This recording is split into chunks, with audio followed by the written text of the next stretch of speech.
최근 자유한국당은 역사적 사실을 왜곡하고 이념 논쟁으로 국민들을 편가르게 하는 일에 나서고 있습니다. 지난 주말 재보궐선거 지원을 위해 통영과 고성 그리고 창원을 다녀왔습니다. 보수 정권 10년 동안 조선 산업을 최악의 위기로 몰아넣은 결과 통영, 고성과 창원 경제가 극심한 어려움을 겪고 있습니다. 제가 현장에서 보고 들은 지역 주민들의 어려움은 아직도 심각하기만 합니다. 통영 지역의 경우 13만 명 인구 중 2만 명이 조선 산업에 종사했었는데 대부분이 일자리를 잃고 지금도 고통을 받고 있습니다. 통영, 창원 지역 주민들의 눈물을 닦아주는 것이 정치인들이 해야 할 일입니다. 그런데 황교안 한국당 대표는 지난 주말 내내 저급한 색깔론만 들먹이었습니다. 좌파 사회주의 경제 실험으로 통영, 고성이 큰 어려움을 겪고 있다. 안보 파탄, 경제 파탄, 원전 파탄이 일어나고 있다는 허무맹랑한 주장으로 국민 분열을 일삼고 있습니다. 그러나 황교안 대표는 이런 말을 할 자격이 없다는 것을 스스로 잘 알아야 됩니다. 우리 조선 산업을 최악의 위기로 몰아넣은 2015년 6월부터 2년간 국무총리를 했던 사람이 누구입니까? 바로 황교안 대표입니다.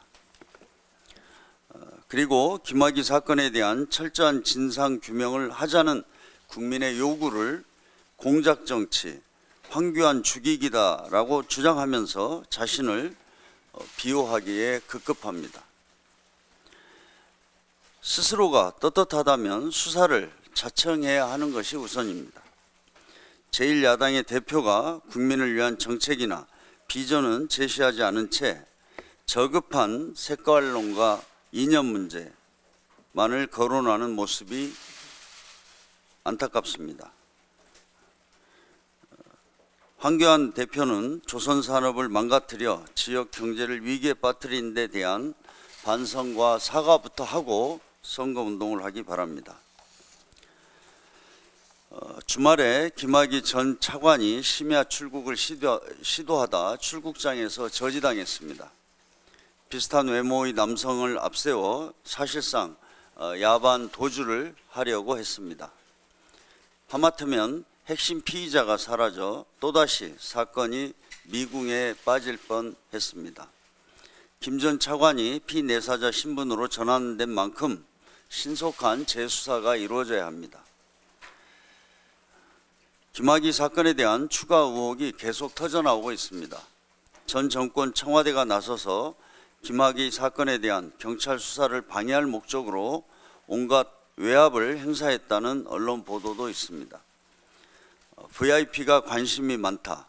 이거 큰일 난다는 식의 구체적인 증언도 나오고 있습니다. 이쯤 되면 이번 사건을 김학의 게이트라고 불러야 할 것 같습니다. 검찰은 더 이상 이 사건에 대해 좌고우면하지 말기 바랍니다. 검찰의 눈치보기, 좌고우면이 6년째 이 거대한 권력형 범죄를 은폐해 왔다는 것을 검찰 스스로 분명히 인식해야 합니다. 2013년 발생한 권력형 범죄를 어떠한 성역도 없이 사건의 진실을 낱낱이 파헤쳐야 합니다. 한국당도 공작정치니 표적수사니 하면서 본질을 호도하지 말기 바랍니다. 국민의 상식적인 법 상식으로 이해할 수 없는 이번 사건을 그냥 덮고 넘어가자는 것이 한국당의 본심인지 묻고 싶습니다. 그런 식의 주장은 국민의 공분만 살 것이라는 점을 분명히 밝힙니다. 우리 민주당은 김학의 사건과 관련해 진상규명과 책임자 처벌을 위해 당내 특위를 조속히 구성하도록 하겠습니다. 다시 한번 말씀드리지만 검찰은 지난 6년간 이 사건을 은폐 축소해온 주체가 누구인지, 그리고 누가 지시했는지에 대해서 분명히 밝히고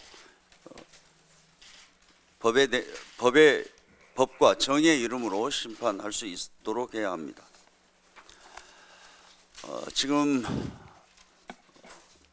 야 3당과 자유한국당을 제외한 야 3당과 합의했던 선거법과 개혁 입법에 대한 패스트트랙에 대한 논의가 진전이 되고 있지 않습니다.